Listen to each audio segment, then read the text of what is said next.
1934 সাল, কত কত কত 1934 সাল। শান্তিনিকেতন নাম শুনেছেন? বীরভূম জেলার বোলপুরে শান্তিনিকেতন।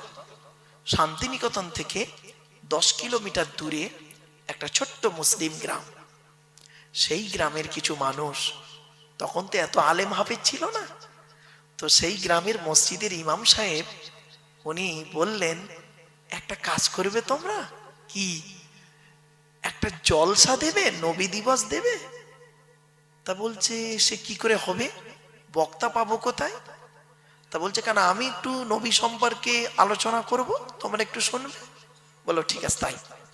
এই কথাটা যখন এলাকায় যখন ছড়াছড়ি হচ্ছে চলছে, তখন হিন্দু ভাইয়েরা ওরা করলো কি, ওদের শিক্ষিত লোকেরা জলসা কমিটিকে, মসজিদ কমিটিকে বলল, এক কাজ কর, তোরা রবীন্দ্রনাথ ঠাকুরকে ইনভাইট কর, মানে রবি ঠাকুর যাকে বলে, রবীন্দ্রনাথ ঠাকুরকে ইনভাইট কর, আর উনি এসে তোদের নবী সম্পর্কে কিছু কথা বলবেন, আমরা গিয়ে শুনবো, আমরা যাব।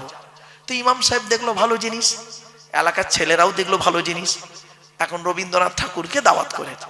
শুনে নিন, রবীন্দ্রনাথ ঠাকুরকে দাওয়াত করেছে। দাওয়াত করার পর রবীন্দ্রনাথ ঠাকুর এসে মাইকের সামনে বক্তব্য দিচ্ছে। মুহাম্মদ সাল্লাল্লাহু আলাইহি সাল্লাম সম্পর্কে উনি 1.5 ঘন্টা বক্তব্য দিয়েছিলেন। কত কত কত 1.5 ঘন্টা বক্তব্য দিয়ে লাস্ট কি বলেছিল জানেন? আমি রবীন্দ্রনাথ ঠাকুর বলে গেলাম, এই পৃথিবীর জমিনে আমার চোখে সর্বশ্রেষ্ঠ মহামানব হলো আখিরি জামানার শেষ নবী। কি আশ্চর্য! ওই রবীন্দ্রনাথ ঠাকুর যখন চীনে গেছিলেন, চীন ইয়াংসে কিয়ান হাংগো নদীর তীরে চীন সভ্যতা গড়ে উঠেছে। পিকিং শহরে যখন গেলেন, চীনের ছেলে মেয়েরা প্রশ্ন করেছেন, স্যার আপনাকে একটা প্রশ্ন করব, আপনি এই মুসলমানদের মতো গালে বড় দাড়ি রেখেছেন কেন, আর মাথায় কালো গোল টুপি পরেছেন কেন? জানেন তো রবীন্দ্রনাথ মাথায় টুপি ছিল, আর হাঁটুর নিচে পর্যন্ত গোল পিরহান পরতেন কেন? এটা করলেন কেন? আপনি তো একজন ঠাকুর মানুষ, আপনার তো পইতে থাকবে, পইতে ওং বা টিকা লেখা থাকবে, আপনার তো পইতে থাকবে, তা আপনি এটা, এই ড্রেসটা তো মুসলমানদের ড্রেস, আর শুধু মুসলমানদের ড্রেসটা, মুসলমানদের যারা সুফি তত্ত্বের মানুষ তাদের ড্রেস, তা আপনি এটাকে নিলেন কেন, একটু বলবেন? অনেকক্ষণ চিন্তা করার পরে উনি বলেছিলেন, এই গালে দাড়ি, মাথায় টুপি আর বড় পাঞ্জাবিটা সনাতন ধর্মের ড্রেস নয়, এটা আমি জানি। এই 3টে জিনিস না ইসলাম ধর্মের নবী মুহাম্মদ সাল্লাল্লাহু আলাইহি সাল্লামের আদর্শ থেকে আমি নিয়ে মেনে চলি। তা বলছে একটু খুলে বলবেন? বলছে মনে রেখো, আমার যেটা বিশ্বাস, গালে দাড়ি রেখে কোনোদিন মদের গ্লাস ধরতে পারবে না, গালে দাড়ি রেখে কোনোদিন যুবতী নারীর দিকে খারাপ নজরে তাকাতে পারবে না, বিবেক বাধা দেবে। মাথায় টুপি নিয়ে কোনোদিন পাপ কাজে লিপ্ত হতে পারবে না, বিবেক বাধা দেবে। এই বিবেকটাকে ঠিক রাখার জন্য আমি এই 3টে জিনিসকে একটু ব্যবহার করে চলি। এ মুসলমান, আমিনপুরের মানুষ, নামটা খুব সুন্দর, কিন্তু আমিনপুর কে নাম রেখেছিল জানি না। আমিন মানে কবুল হয়ে গেছে, পুর মানে গ্রাম, মানে এই গ্রামের লোকের কথা সব কবুল করে নিয়েছে আল্লাহ। বাবাজি, নামের বড়াই করো না কো, নাম দিয়ে কি হয়, নামের মাঝে পাবে না কো নামের পরিচয়। কিছু বুঝতে পারছেন কথাটা? নামের বড়াই করো না কো, নাম দিয়ে কি হয়, নামের মাঝে পাবে না কো নামের পরিচয়। মতি ঝিলে মতি নাই, মতি কোথায় রয়, মতি ঝিলে মতি নাই, মতি কোথায় রয়। ঢাকা শহর খোলা থাকে, ঢাকা নাহি হয়। নাম তার ঢাকা শহর, সব সময় খোলা। নাম মতিঝিল, গিয়ে দেখবেন খালি পায়খানা ভর্তি, বাঁশ বাগান। বাপেরা, বাস্তব কথা বললাম, চল এগিয়ে যায়, অসুবিধা হচ্ছে না তো? চলো। এরপরে আসছি আরেকজন ব্যক্তির উক্তি দিচ্ছি, লোকটার নাম শোনো। 2000 আজ থেকে 2600 বছর আগে লোকটা এসেছিলেন। কত কত কত 2600 বাপ, মানে প্রায় 2500 বছর আগে লোকটা এসেছিলেন পৃথিবীতে। লোকটার নাম ছিল গৌতম বৌদ্ধ, বৌদ্ধ ধর্মের প্রবর্তক। সিদ্ধার্থ থেকে গৌতম বৌদ্ধ হয়েছিল। উনি কি বলছে শুনবেন? উনি ওনার শিষ্যদেরকে একদিন বলছেন, আমার শিষ্যরা শোনো, আমার পরে একজন মানুষের আগমন ঘটবে, যার নামের প্রথম অক্ষর হবে মো, মো, শেষের অক্ষর হবে দ। তার নাম হবে মোহাম্মদ। আরবের মরুভূমি এলাকায় জন্ম হবে। আর মোহাম্মদ বাল্যকালে পিতামাতা হারা হবে। আর সেই মোহাম্মদের চরিত্র যদি একটা পাল্লায় রাখা হয়, আর পৃথিবীর মানুষের চরিত্র যদি অপর পাল্লায় রাখা হয়, আমি গৌতম বৌদ্ধ বলে যাচ্ছি, মোহাম্মদের চরিত্রের পাল্লাটা ভারী হয়ে যাবে। কথা আছে। আরেকজনের উদাহরণ দেবো, অসুবিধা হচ্ছে আপনাদের না? আরেকজনের উদাহরণ দিচ্ছি, চলো। বইটার নাম হলো দি 100। কি বললাম বাবা? ওর বাংলা হলো 100 জন মনীষীর জীবনী। বইটার নাম হলো 100 জন মনীষীর জীবনী। আপনাদের বইটা কিনতে বলছি, আপনার বইটা কিনবেন, যেখানে পাবেন বাংলায় বের হয়ে গেছে। হ্যাঁ হ্যাঁ হ্যাঁ, এই এখানে বইয়ের দোকানে পাবেন। এই যে কোনো কেতাব, মুসলিম কেতাবের দোকান আছে, ওদেরকে বলবেন, এই মাদ্রাসার লাইব্রেরি যেখানে আছে ওখানে কেতাব দোকান আছে, বলবেন 100 মনীষীর জীবনী। বইটার নাম দি 100। লোকটা, লেখকের নাম কি? Michael H heart. উনি একজন খ্রিস্টান, মুসলমান নন।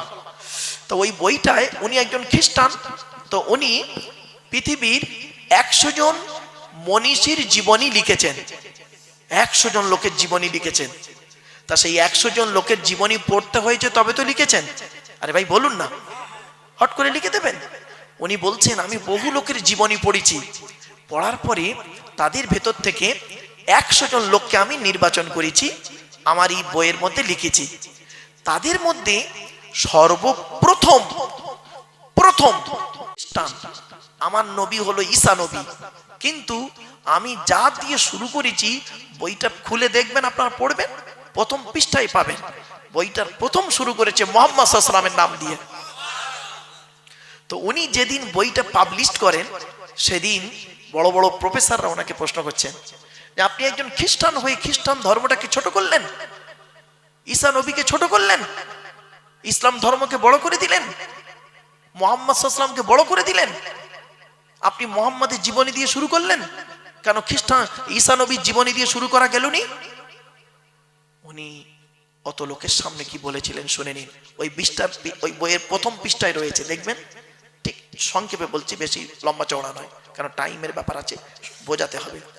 উনি বলছেন, আমি বহু লোকের জীবনী পড়েছি, ঈসা নবীর জীবনী পড়েছি, মুসা নবীর জীবনী পড়েছি, নেপোলিয়ানের জীবনী পড়েছি, রামকৃষ্ণ পড়েছি, রবীন্দ্রনাথ পড়েছি, ফ্লোরেন্স নাইটিঙ্গেল পড়েছি, আপনার কি বলবো, সাথে সাথে বিবেকানন্দ পড়েছি, সব লিখেছি ওতে। দেখো, আইজাক নিউটনে পড়েছি, সব পড়েছি, দেখো ওতে লিখেছি, সকলের জীবনী দিয়েছি, ঈশ্বরচন্দ্র বিদ্যাসাগরও নাম দিয়েছি, দেখো। কিন্তু এতগুলো জীবনী পড়ে আমার ব্রেনে এসেছে, এতগুলো জীবনীর মধ্যে শ্রেষ্ঠ জীবনী হলো মুহাম্মদ সাল্লাল্লাহু আলাইহি ওয়াসাল্লামের জীবনী। তাই প্রথম মুহাম্মদকে দিয়ে শুরু করিস। বলছে, কি এমন পেয়েছেন মুহাম্মাদের জীবনীর মধ্যে? বলছে, দয়া করে আপনারা বইয়ের প্রথম পৃষ্ঠাটা উল্টান। তার সব লোক প্রথম পৃষ্ঠা উল্টে, বইটা পড়ো, প্রথম পৃষ্ঠাটা পড়ো। কি লিখেছে শুনবেন? শুনে নিন। আল্লাহর নবী মুহাম্মদ সাল্লাল্লাহু আলাইহি ওয়াসাল্লাম একদিন, ওনার বয়স হয়ে গেছে, নবীর দুধমার নাম কি ছিল? হালিমা। হালিমা মারা যাওয়ার 14 দিন আগের ঘটনা। কতদিন? 14 দিন আগে। আল্লাহ নবী বসে আছেন, এমন সময় মা হালিমা আসছেন লাঠি ধরে ধরে, বৃদ্ধা মেয়ে ছেলে তো, 14 হালিমা মরে যাবার 14 দিন আগে আসছেন। নবীজি দেখতে পেয়েছেন, দুধমা হালিমা আসছেন, কাছাকাছি এসছেন। আসার পরে উনি চিন্তা করছেন, কি করে বসতে দিই, কি করে বসতে দিই, কাছে তো কিছুই নেই। সঙ্গে সঙ্গে নবীজি গায়ে একটা চাদর মোবারক ছিল, নিজের গায়ের চাদরটা খুলে দুধ মা হালিমাকে বিছিয়ে দিলেন বসতে। আচ্ছা, নবী মুহাম্মদ সাল্লাল্লাহু আলাইহি ওয়াসাল্লাম নিজের গায়ে চাদর খুলে বিছিয়ে দিলেন বসতে কাকে? কাকে? কোন মা? জোরে বলুন। দুধ মা, নিজের মা নয়। নিজের মা আমিনা তো সে 6 বছর বয়সে মারা গেছে। দুধ মা। আরে মুসলমানের বাচ্চা, তুমি নবীর ভক্ত? তুমি নবীর ভক্ত দেখাচ্ছ? তোমার নবী করেছে কি, তার দুধ মাকে নিজের গায়ে চাদর খুলে বিছিয়ে দিয়েছে, আর তোমার মা এলে পাটি তুলে নাও। লজ্জা করে না? তোমার মা ঘুমায় চ্যাটায়ে আর তুমি ঘুমাও খাটে, লজ্জা করে না? তুমি আবার বলো আমি নবীর ভক্ত, মার ভালোবাসি। ছি, ছি, লজ্জা করা উচিত। তোমার মা ঘুমায় চ্যাটায়ে মাদুরে আর তুমি ঘুমাও খাটে। তুমি বসো দামি চেয়ারে আর তোমার মা বসে কাঠের পেড়ে। তুমি আবার বলো আমি ভালো মানুষ। যদি বললেন হুজুর আপনি কি করতেন? বাবা, আমার আব্বা মা দুজন দুটো চেয়ারে বসতেন। সব থেকে দামি চেয়ার কিনে দিয়েছিলাম বাম্মার জন্য। সে চেয়ার স্মৃতিস্বরূপ আজও রয়েছে। সব থেকে দামি চেয়ার। আমার আম্মা আমাকে বলছে আব্বা এত দামি চেয়ার কেনে? আমি সেই বড় বড় অফিসে গিয়ে দেখেছি এত দামি চেয়ার। বলছে না মা, সেই দামি চেয়ার আমি বসি না। ওই চেয়ার আমি মাঝে মাঝে একটু বসে কোরআন তেলাওয়াত করি। আব্বাজি যে চেয়ারে বসতেন সে চেয়ারটা আজও রয়েছে। শুনে আচ্ছা, এই কথাটা আমি মাকে বলেছিলাম, আব্বাকে বলেছিলাম। বলছে আব্বা এত দামি চেয়ার কেনা দরকার ছিল না। আপনাদের কি বলছি, কেন করবেন? কোরআন। আল্লাহ নবীর কাছে একজন সাহাবী এসেছেন, মদিনার সব থেকে ধনী লোক। আমিনপুরের সব থেকে ধনী লোকের চিনি না, আমি জানি না বাবা।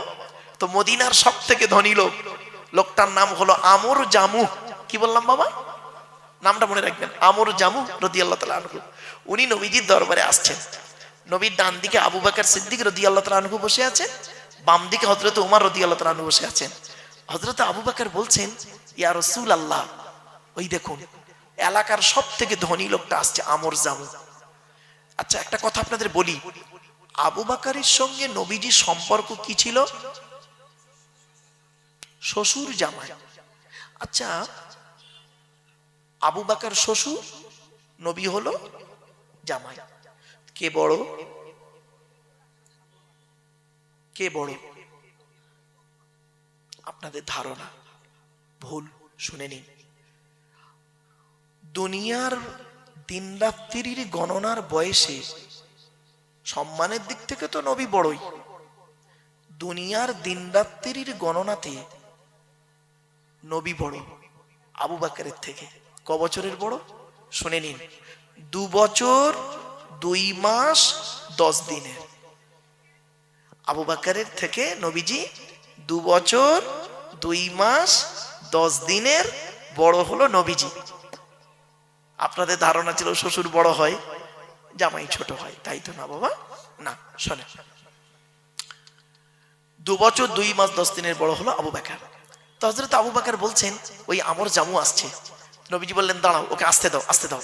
এলো, সালাম করলেন নবীকে। নবী বললেন বসো। বসছে। কিছুক্ষণ পরে আমর জামু রাদিয়াল্লাহু তাআলা আনহু কি বলছেন শুনুন। আমর জামু রাদিয়াল্লাহু তাআলা আনহু কি বলছেন শুনুন। কি হয়েছে বাবা? ও বাবা, আপনি উঠে আসেন একটু স্টেজে। এই সরে বসেন একটু বাবা। থাক থাক থাক থাক থাক, ছেড়ে দেন। ও বাবা, একটা কথা বলি। আল্লাহ বলছেন তোর অঙ্গগুলো সব ভালো দিয়েছি, তোর অঙ্গগুলো ভালো দিয়েছি, তুই আল্লাহকে শুকরিয়া আদায় কর। কত মানুষ আছে কানে শুনতে পায় না, মুখে বলতে পারে না, চোখে দেখতে পায় না। আল্লাহ তো আপনার সব ভালো দিয়েছে, শুকরিয়া আদায় করুন আল্লাহর কাছে। চলো এবার আমর জামু রাদিয়াল্লাহু তাআলা আনহু কি বলছেন শুনুন। ইয়া রাসূলুল্লাহ, আল্লাহ আমাকে অনেক টাকা দিয়েছে, অনেক অর্থের মালিক করেছে, তো টাকা পয়সা কোথায় ব্যয় করে গেলে আল্লাহ খুশি হবে যদি একটু বলতেন, তাহলে সেই জায়গায় টাকা পয়সা একটু ব্যয় করে চলে যেতাম মরণের আগে। আচ্ছা, ওনার উদ্দেশ্যটা ভালো না খারাপ? ভালো কথা, যে মরে যাওয়ার আগে টাকা পয়সাগুলো সেখানে ব্যয় করে চলে যাব। ব্যাস, উনি বলে বসে আছেন, কোরআনের আয়াত নাজিল হচ্ছে। এই আয়াতটা তখন নাজিল হলো ওনাকে কেন্দ্র করে। শুনে নিন, একটা কথা বলি আপনাদের, নবীর সাহাবীরা নবীকে জীবনে 17টা প্রশ্ন করেছে। কটা কটা কটা? 17টা এ কোরআনে আছে। আর বাকি যত প্রশ্ন করেছে ইহুদি, নাসারা, খ্রিস্টান, বেঈমান, মুশরিকরা, সাহাবীরা নবীকে প্রশ্ন করেছে জানার জন্য 17টা। মোট কটা? এটা মাথায় রাখবেন, 17টা প্রশ্ন করেছে মোট, কোরআনে আছে। ব্যাস, উনি বললেন টাকা পয়সা কোথায় ব্যয় করলে আল্লাহ খুশি হবে একটু বলে দিন নবীজি। নবীজি চুপ করে আছেন। জিব্রাইলকে আল্লাহ বললেন, জিব্রাইল চলে যাও। জিব্রাইল এলেন, কোরআনের আয়াতটা নাজিল হয়ে গেল। কি? ইয়াসআলুনাকা মাযা ইউনফিকুন কুল মা আনফাকতুম মিন খায়রিন ফালিল ওয়ালিদাইনি ওয়াল আকরাবিন। 2 নম্বর পারার 12 নম্বর পৃষ্ঠা 13 নম্বর লাইন, সূরার নাম সূরা বাকারা। নবী, তোমাকে ওরা প্রশ্ন করছে টাকা পয়সা কোথায় ব্যয় করলে আল্লাহ খুশি হবে। নবী, তুমি বলে দাও টাকা পয়সা সর্বপ্রথম তোমরা তোমাদের বুড়ো বুড়ি বাপ আর মায়ের পিছনে ব্যয় করবে, আল্লাহ খুশি হয়ে যাবে। সর্বপ্রথম টাকা পয়সা কার পিছনে ব্যয় করতে বললো? বল বল বল বলো। বাম্মার পিছনে। আর আপনি কি করেছেন? মায়ের ওষুধ কেনার পয়সা দেয় না, শাশুড়ির হজে নিয়ে যাচ্ছে জামাই। শাশুড়ির হজে নিয়ে যাচ্ছে জামাই। শুনে নিন, আগে চলে যাচ্ছেন নাকি ভাই? চলে যাচ্ছে। শাশুড়ির হজে নিয়ে যাচ্ছে জামাই। আগে ভালো জামাই ছেলে হন, আগে আপনারা ভালো ছেলে হন, পরে ভালো জামাই হবে। আমরা ভালো জামাই হতে পেরেছি, ভালো ছেলে হতে পারিনি। বললাম, আমার শ্বশুর আমাকে কি বলে জানেন? আমার জামাই খুব ভালো। আমার শাশুড়ি আমাকে কি বলে জানেন? আমার জামাই খুব ভালো। আর আমার জন্মদাতা বাপটা কি বলে শুনবেন? জন্মদাতা বাপটা, ও জন্ম দিয়ে পাপ করেছি। পেটে ধরা মাটা কি বলে শুনবেন? ওকে পেটে ধরে পাপ করেছি। কেন? যে মা ছোটবেলায় আমাকে আপনাকে কোলে করে আদরের চুমা দিল, কি এমন কাজ করলেন, কার মাধ্যমে করলেন যে সেই মার বাপ আর আব্বা বলে ডাকে না? শুনে নিন, 75 বছরের বুড়ো বাপটা যদি একবার 50 বছরের ছেলেটাকে আব্বা বলে একবার ডাকে, 75 বছরের বুড়ো বাপের আব্বা ডাকটা হলো আল্লাহর আরশে আজিমের ডাক। কি ভাবলেন? চলো তো, মুহাম্মদ সাল্লাল্লাহু আলাইহি ওয়াসাল্লাম করেছেন কি? ভুলে গেছেন নাকি? গায়ের চাদরটা খুলে বিছিয়ে দিয়েছেন। মা হালিমা বসেছেন। বসার পরে নবীজি জিজ্ঞাসা কেমন আছেন না আছেন সব জিজ্ঞাসা হচ্ছে। মা হালিমা কি বলছে শোনো, বাবা মুহাম্মদ আর মনে হয় বেশি দিন বাঁচবো না, বয়স হয়ে গেছে তো। তা বাবা, একটা প্রশ্ন তোমাকে করব, একটা প্রশ্নের জন্য আমি এসছি বাপ তোমার কাছে। কি মা? বলি, এই প্রশ্নটা আমার সারা জীবন কুরে কুরে খাচ্ছে। কি প্রশ্ন বলুন না? বলছে, বাবা তোমার মা আমিনা যেদিন তোমাকে আমার কোলে দিল দুধ পান করানোর জন্য, সেই দিন থেকে বাবা তুমি যতদিন আমার দুধ খেয়েছো, ডান দিকের স্তনটা তুমি খেতে, বাম দিকেরটা কোনোদিন খাওনি। কেন?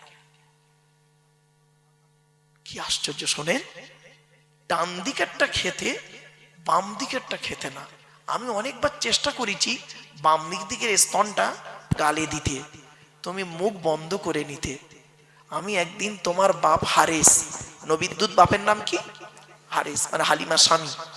একদিন হারেসকে বললাম, প্রাণের স্বামী, এত বাচ্চার দুধ খাইয়েছি, এই বাচ্চাটা ব্যতিক্রম। প্রত্যেক বাচ্চা ডান দিক বাঁ দিক দুটো খায়, আমরা খাইনি। কিন্তু এই বাচ্চাটা ব্যতিক্রম, মোহাম্মদ, এ ডান দিকটা খায়, বাম দিকটা খায় না। কি বলছো? বলছে হ্যাঁ সত্য কথাই বলছি। সেই দিনে হালিমার স্বামী বলেছিলেন, হালিমা এ বাচ্চা জাতা বাচ্চা নয়, এ বাচ্চা জাতা বাচ্চা নয়। ব্যাস। তো বাবা একটু বলবে? নবীজি শুনে পুরো চুপ। কিছুক্ষণ পরে বলছে, মা আল্লাহ, আমার আল্লাহ আপনার বাম দিকের স্তনটা খাওয়াইনি তাই খাইনি, ডান দিকেরটা খাইয়েছে তাই খেয়েছি। বলছে বাবা ওটা তো লাস্ট কথা, কারণটা কি? মারাত্মক জিনিস। বলছে শুনুন, ডান দিকের স্তনটা আমি পান করতাম, আর বাম দিকের স্তনটা আমার দুধ ভাই আব্দুল্লাহ, আপনার পেটের ছেলে, আমার দুধ ভাই, ও বাম দিকটা খেত। আমি যদি সাধারণ ছেলেদের মতো ডান দিক বাম দিক দুটোই খেতাম, তাহলে ভাইয়ের হক মারা হতাম। মোহাম্মদকে আল্লাহ কোনোদিন মায়ের পেট থেকে ভাইয়ের হক মারতে পাঠায়নি। এই ঘটনাটা লেখা আছে। আর আপনি কি করেছেন? লজ্জা করে না? বাম মরে গেছে, বড় ভাই বেঁচে আছে, ছোট ছোট ভাই বোনেদের সম্পত্তি, নাবালেগের সম্পত্তি নিজের নামে রেকর্ড করে বসে আছে। ঠিক না বেটি? আল্লাহর গজব পড়ে যাবে। বাস্তবটাই বলে গেলাম বাপ। কথাগুলো শুনতে একটু খারাপ লাগছে বুঝি, অসুবিধা হচ্ছে? একবার দরুদ শরীফ আল্লাহুম্মা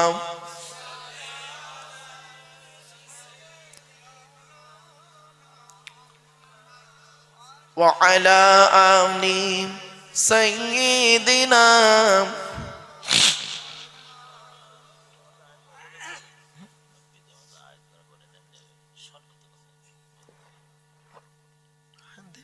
এসে গেছে? আচ্ছা ঠিক আছে। অসুবিধা হচ্ছে বাবা? আর একটু হবে? চলে শোনে। তো উনি বললেন যে তোমরা প্রথম পৃষ্ঠাটা খুলে দেখো। তাহলে যে মানুষের জীবনীতে এইরকম পাওয়া যায়, সেই মানুষের জীবনী দিয়ে প্রথমে লিখবো না, তা কার জীবনী দিয়ে শুরু করব? আমি বইটা লিখেছি, পাঠকের কাছে যখন যাবে প্রথম পৃষ্ঠা খুলে যদি ভালো জিনিসটা চোখে পড়ে, বইটা খুলে দেখবে, পরের পৃষ্ঠা উল্টাবে। আর প্রথমেই যদি ওর মনটা খারাপ হয়ে যায়, পরের পৃষ্ঠাগুলো আর দেখবে না। এজন্য ভালো জিনিস দিয়ে প্রথমে শুরু করেছি। কি ভাবলেন? সেই নবীর উপরে কোরআন নাজিল হয়েছে, আর সেই কোরআনে পৃথিবীর সবকিছু আল্লাহ পাঠিয়ে দিয়েছে। আমরা কোরআন কোনোদিন শুনিনি, কোরআন পিপাসু কোনোদিন হইনি, এজন্য আমাদের দশাই। এজন্য আপনাদেরকে আমি অনুরোধ করে বলে যাচ্ছি, কোরআনের তাফসীর দেবেন, কোরআনের তাফসীর দেবেন, এক একটা সূরার তাফসীর। সংক্ষেপে বলে যাচ্ছি, কটা বলবো আপনাদেরকে, কি বিষয়ে বলবো মানে মাথা কাজ করছে না। এতগুলো দিক আল্লাহ পাক দিয়েছে। ছোট্ট একটা দিক আপনাদেরকে বলি। কিয়ামতের মাঠে দুই দিকের প্রশ্ন হবে। কদিকের? দুই দিকের প্রশ্ন। এক নাম্বার প্রশ্ন হলো কি? এক নাম্বার প্রশ্ন হবে আল্লাহর তরফ থেকে প্রশ্ন। কি? আল্লাহর তরফ থেকে প্রশ্ন। আল্লাহর তরফ থেকে। আল্লাহর তরফ থেকে কি প্রশ্ন হবে? আমাকে আপনাকে করবে আল্লাহ। আল্লাহ বলবেন, ঈমান এনেছিলিস, নামাজ পড়েছিলিস, রোজা রেখেছিলিস, টাকা দিয়েছিলাম যাকাত দিয়েছিলিস, হজ করেছিলিস? তা আমি আপনি সেদিন কি বলবো? আমিনপুরের মানুষ কি বলবো? মার খাবার ভয়ে, আল্লাহ মাঝে মাঝে রোজা করেছি, মাঝে মাঝে নামাজ পড়েছি, মাঝে মাঝে জুম্মা পড়েছি, তবে আল্লাহ একটা কথা বলবো। আল্লাহ বলবে বল। আল্লাহ রোজা যদি করতে না পেরেছি তা কি হয়েছে? ইফতার করতে কোনোদিন বাদ দিইনি। ঠিক না বেটি? আল্লাহ বলবে রোজা রাখিস নি, ইফতার করেছিস? তখন বান্দা বলবে আল্লাহকে, শোনে, বান্দা আল্লাহকে বলবে, আল্লাহ আপনার নবী তো পৃথিবীতে বলে এসেছিলেন রোজাদারের দুটো খুশি, একটা আল্লাহর দিদার আর ইফতারের সময়। তো রোজা করতে না পারে ইফতার তো করেছি। যাক, তো সেদিন আল্লাহ পাক যদি আমাদের মাফ করে তো মাফ হয়ে যাব, আর নইলে যদি বলেন তুই দাঁড়া তোর ব্যবস্থা হবে, তুই দাঁড়া তোর ব্যবস্থা হবে, ব্যাস হয়ে গেল। তো আল্লাহর তরফের প্রশ্ন, আল্লাহ দয়ালু দয়াবান, যদি মাফ করেন সেদিন পার হয়ে যাব। কেন? আল্লাহ কোরআনে বলেছেন ইন্নাল্লাহা লা ইয়াগফিরু আন ইউশরাকা বিহি ওয়া ইয়াগফিরু মা দুনা যালিকা লিমান ইয়াশা। আল্লাহ বললেন শিরককারীর গুনাহ আল্লাহ মাফ করবে না। খবরদার বাপেরা, শিরিক করতে যাবেন না। শিরিক হলো কঠিন পাপ, শিরিক করবেন না। আল্লাহর সঙ্গে কোন ব্যক্তি বস্তুর তুলনা করার নাম হলো শিরিক। কিছু বুঝতে পারছেন? খবরদার, যেখানে শিরিকের গন্ধ আছে সেখান থেকে মা বোনেরা সরে আসবেন। শিরিক যেখানে আছে সরে আসবেন, কঠিন পাপ। ওয়ায়াগফিরু মা দুনা যালিকা লিমান ইয়াশা, অন্য গুনাহ আল্লাহ মাফ করলে করতে পারেন। তো আল্লাহর তরফের প্রশ্ন, আল্লাহ যদি মাফ করেন সেদিন আমরা পার হয়ে যাব, আল্লাহর তরফ থেকে খালাস হব। ধরা আমরা পড়বো, এখানে যত বসে আছি, দাঁড়িয়ে আছি, জলসা কমিটি, বক্তা, শ্রোতা সব ধরা পড়বো আমরা। বান্দার তরফের প্রশ্ন, বান্দার তরফ থেকে আল্লাহ 10 রকম প্রশ্ন করবে। কটা কটা? এখানে যারা বসে আছেন ভালো করে শুনে নিন এই 10টা প্রশ্ন। আজকের বাড়ি যাবেন, বাড়িতে গিয়ে এই 10টা প্রশ্নের উত্তর খুঁজে বের করবেন। যদি উত্তর খুঁজে পান, মনে মনে সকালবেলা উঠে বলবেন ইনশাআল্লাহ আমি জান্নাতি। আর যদি উত্তর না পান, মরণ পর্যন্ত এই 10টা প্রশ্নের উত্তর খুঁজে বের করবেন। বলে গেলাম 10টা কি, শোনো। 1 নাম্বার, কিয়ামতের মাঠে প্রথম প্রশ্ন আল্লাহ করবে আমাকে আপনাকে, এদিকে আয়। স্বামী হিসাবে পৃথিবীতে কতটা দায়িত্ব পালন করেছিস বল? কি হিসাবে? এখানে অনেক স্বামী বসে আছে। স্বামী হিসাবে পৃথিবীতে কতটা দায়িত্ব পালন করেছিস? আল্লাহর নবী বললেন, এই স্বামীরা, তোমরা তোমাদের স্ত্রীদের কমসে কম 17টা শিক্ষা দান করিও। কটা কটা? 17টা শিক্ষা দান করিও। বউকে কটা শিক্ষা দিয়েছেন? একটাও তো দেননি। দয়া করে একটু শুনে যান অন্তত।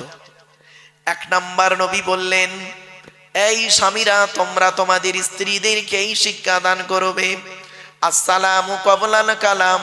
স্বামী স্ত্রী যখন কথাবার্তা বলবে, একে অপরকে সালাম দেওয়া নেওয়া করবে। আল্লাহর রহমত, মহব্বত, ভালোবাসা আল্লাহ বাড়িয়ে দেবে। বউকে সালাম দিয়েছেন না, শালীকে সালাম দিচ্ছে, শালীকে। 2 নম্বরে বলা হলো, এই স্বামীরা, তোমরা তোমাদের স্ত্রীদেরকে এই শিক্ষা দান করবে, তারা যেন কোনোদিন কাবা শরীফের দিকে মুখ করে কোনোদিন থুতু যেন না ফেলে। ও নিজে পান, তেরেঙ্গা, খৈনি, গুটকা খেয়ে কোন দিকে থুতু ফেলে আল্লাহই ভালো জানে। বউকে বলবে কেমন করে। 3 নম্বরে বলা হলো, এই স্বামীরা, তোমরা তোমাদের স্ত্রীদেরকে এই শিক্ষা দান করবে, তারা যেন কোনোদিন কাবা শরীফের দিকে মুখ করে কোনোদিন পেশাব পায়খানা যেন না ফেরে। ও নিজে কোন দিকে মুখ করে পেশাব পায়খানা ফেরে তার কোনো ঠিক নেই। 4 নম্বরে বলা হলো, তোমরা তোমাদের স্ত্রীদেরকে এই শিক্ষা দান করবে, তারা যেন কোনোদিন কাবা শরীফের পেছন ফিরে যেন পেশাব পায়খানা যেন না ফেরে। 5 নম্বরে বলা হলো, তোমরা তোমাদের স্ত্রীদেরকে এই শিক্ষা দান করবে, তারা যেন কোনোদিন গোসলখানায় কোনোদিন পেশাবও যেন না ফেরে। কিছু বুঝতে পারছেন? আমার কথা বুঝতে পারছেন তো? বুঝতে না পারলে বলবেন। তারপরে বলা হলো, তোমরা তোমাদের স্ত্রীদেরকে এই শিক্ষা দান করবে।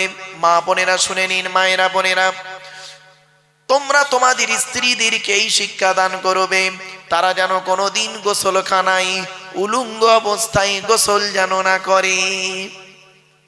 তারপরে বলা হলো, তোমরা তোমাদের স্ত্রীদেরকে এই শিক্ষা দান করবে, তারা যেন হাতের চুড়ি, কি বলেন, হাতের চুড়ি তারা যেন কোনোদিন একের বেশি ব্যবহার যেন না করে। এক হাতে একটা চুড়ি পরবে, দু হাতে একটা একটা দুটো চুড়ি পরবে, এক হাতে দুটো তিনটে চারটে চুড়ি পরা নিষেধ। আল্লাহর নবী বললেন, হযরত ওমর বসেছিলেন বাম দিকে, আল্লাহর নবী উমারকে বললেন, উমার, তোমার স্ত্রী যদি এক হাতে দুই বা দুইয়ের বেশি চুড়ি পরে, স্ত্রীর চুড়ির ঝুনঝুনি আওয়াজটা পরপুরুষের জন্য হলো হারাম। হয়েছে? আমার মা বোনরা, চুড়ি পরবেন এক হাতে একটা, একের বেশি চুড়ি পরবেন না। তবে পরতে পারেন একমাত্র স্বামী ছাড়া, অন্যের কাছে রূপ দেখাইও না। চলো, এরপরে নবীজি বললেন, এই স্বামীরা, তোমরা তোমাদের স্ত্রীদেরকে এই শিক্ষা দেবে, তারা যেন কোনোদিন মাথার বালিশ, কি বলেন, মাথার বালিশ তারা যেন কোনোদিন দুটো ব্যবহার যেন না করে। স্বামী একটা বালিশ, স্ত্রী একটা বালিশ, এই রকম দুজনে দুটো বালিশে মাথা রেখে ঘুমাবে না। স্বামী স্ত্রী যখন ঘুমাবে, একটি মাত্র লম্বা বালিশে মাথা রেখে ঘুমাবে। স্বামী স্ত্রী যদি এক বালিশে মাথা রেখে ঘুমায়, আল্লাহর রহমত, মহব্বত, ভালোবাসা আল্লাহ বাড়িয়ে দেবে। এসব তো শোনেননি। চলো, আচ্ছা, এখানে যারা মেয়ের বিয়ে দিয়েছেন তারা শ্বশুর হয়েছেন, ঠিক না বেঠিক? বলুন না, কথা বলুন। যারাই মেয়ের বিয়ে দিয়েছেন তারা শ্বশুর হয়েছেন। আর নবীজি তার মেয়ে ফতেমাকে হযরতে আলীর সঙ্গে বিয়ে দিয়েছিলেন, তাহলে নবীও একদিকে শ্বশুর হয়েছেন, ঠিক না বেঠিক? তাহলে আপনারাও শ্বশুর, নবীজিও শ্বশুর। চলো, এই দুই শ্বশুরের কতটা পার্থক্য দেখুন, আসমান আর জমিন পার্থক্য। আপনি আপনার মেয়েকে যখন শ্বশুর বাড়ি পাঠিয়েছিলেন, কি কি দিয়ে পাঠিয়েছিলেন, কি কি বলে পাঠিয়েছিলেন? আর নবীজি তার মেয়ে ফতেমাকে শ্বশুর বাড়ি পাঠিয়েছিলেন, কি কি দিয়েছিলেন আর কি কি বলেছিলেন? দয়া করে একটু শুনে যান। আগে আমাদেরটা বলি। আমরা আমাদের মেয়েদের কি করেছি? খাট, গদি, ড্রেসিং টেবিল, আলমারি, খাটের সঙ্গে দুটো ছোট ছোট মাথার বালিশ আর বিশাল বড় একটা ঠ্যাং বালিশ দিয়েছি, ইত্যাদি। আর মেয়েকে, আর নবীজি কি দিয়েছিলেন ফতেমাকে দেখি, শুনে নিন। মা ফতেমাকে নবীজি দিয়েছিলেন দুটো জামা। কটা কটা কটা? দুটো জামা, একটা খেজুর পাতার চাটাই, একটা কম্বল, একটা পানির কলসি, একটা জাঁতা, সুবুরি কাটা জাঁতা নয়, গম ভাঙানো জাঁতা। জাঁতা বলিছি বলে অনেকে পান খড়গুলো মনে মনে ভাবছে সুবুরি কাটা জাঁতা না। এবারে আসছি, আর কি দিয়েছিলেন? একটা চামড়ার বালিশ। কটা কটা কটা? একটা চামড়ার বালিশ। কেন? স্বামী স্ত্রী এক বালিশে মাথা রেখে ঘুমালে আল্লাহর রহমত, মহব্বত, ভালোবাসা আল্লাহ বাড়িয়ে দেয়। চলো, এবারে আসছি, নবীজি আপনি আপনার মেয়েকে কি বলে শ্বশুর বাড়ি পাঠিয়েছিলেন?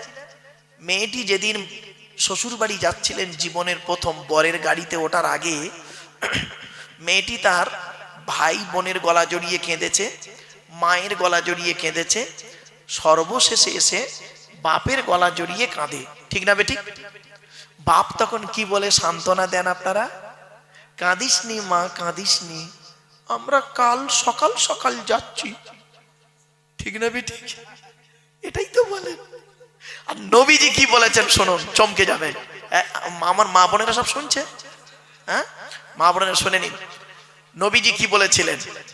নবীজির বেটি ছোট মেয়ে ফতেমা যখন শ্বশুর বাড়ি যাচ্ছিলেন, আলীর বাড়িতে জীবনের প্রথম যাচ্ছেন, নবীকে ফতেমা বলছেন, আব্বা জান, আজ আমি শ্বশুর বাড়ি যাচ্ছি,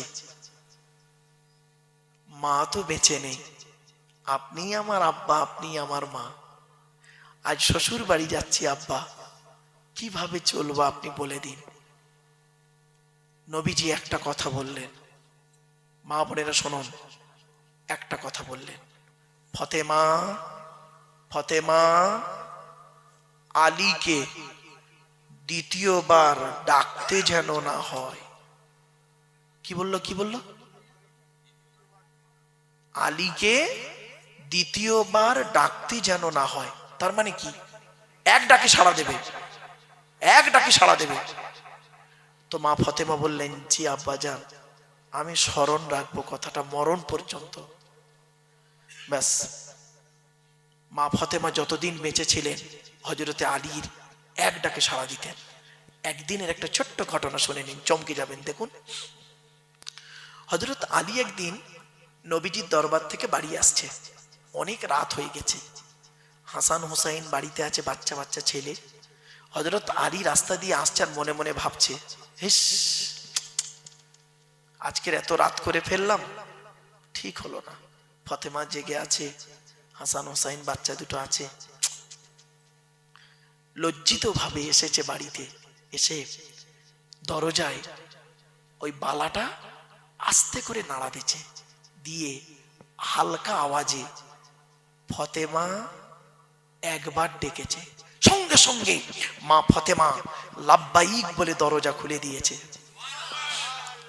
তখন হযরত আলী বলছে, ফতেমা কিছু মনে করো না, আজকের একটু রাত হয়ে গেছে, জানো, রাত হয়ে গেছে, কিছু মনে করো না।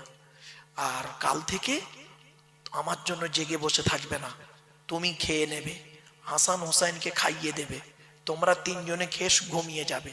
আমি নবীজির দরবার থেকে যখন আসবো, এসে খাওয়া দাওয়া করে ঘুমাবো। কথাটা শোনার পরে মা ফতেমা কি বলেছিল জানেন? শুনে নিন আমার মা বোনরা, ভালো করে শুনে নিন। মা নবীজির বেটি ফতেমা কি বলেছিলেন শুনে নিন। এটা হলো আমার মায়ের স্বভাব, বাপের অর্ডার। মায়ের স্বভাব, বাপের অর্ডার। হযরত আলী চমকে গেলেন। আচ্ছা, মায়ের স্বভাব বাপের অর্ডারটা কি? তা বলছে, আমার মা খাদিজা, আমরা হলাম 7 ভাই বোন। ক ভাই বোন? নবী 7টা ছেলে মেয়ে, 3টে পুত্র সন্তান, 4টে কন্যা সন্তান। তো আমরা হলাম 7 ভাই বোন। 3 ভাইকে আল্লাহ বাল্যকালে ডেকে নেয়, 4 বোন জয়নাব, রুকাইয়া, উম্মে কুলসুম, আমি ছোট মেয়ে ফতেমা। আমি ফতেমা আমার মা খাদিজাকে আমি নিজে চোখে দেখেছি, আমি নিজে চোখে দেখেছি আমার মাকে। কি? আমার মা আমাদের 4 বোনকে খাইয়ে শুইয়ে দিয়ে আমার মা খাদিজাকে দেখেছি, আব্বাজান যতক্ষণ না বাড়ি ঢুকতেন ততক্ষণ পর্যন্ত ঘুমানো তো দূরের কথা, খেতেন না। দরজা লাগিয়ে দাঁড়িয়ে দাঁড়িয়ে আল্লাহর কোরআন তেলাওয়াত করতেন, আল্লাহ আল্লাহর জিকির করতেন। যত রাত হোক না কেন, আমার আব্বাজান যখন বাড়ি ঢুকতেন, আব্বাজান খালি একবার ডাকতেন, একবার খাদিজা বলে ডাকতেন, একবার খাদিজা বলে ডাকতেন। সঙ্গে সঙ্গে আমার আম্মাজানকে দেখেছি লাব্বাইক ইয়া রাসূলুল্লাহ বলে দরজা খুলে দিতেন। এই অভ্যাসটা আমি মায়ের থেকে শিখে নিয়েছি। আপনার মেয়ে আপনার জামাইয়ের জন্য করে, আসলে আপনার বউ তো আপনার জন্য করে না, তা আপনার মেয়ে করবে কি করে? ডাইসটাই তো খারাপ, ডাইসটাই তো খারাপ। বাড়ি থেকে ভাববেন মা বোনেরা, খালি নাম ফতেমা দিলে হয় না, নাম রোকেয়া দিলে হয় না, নাম খাদিজা দিলে হয় না, কাম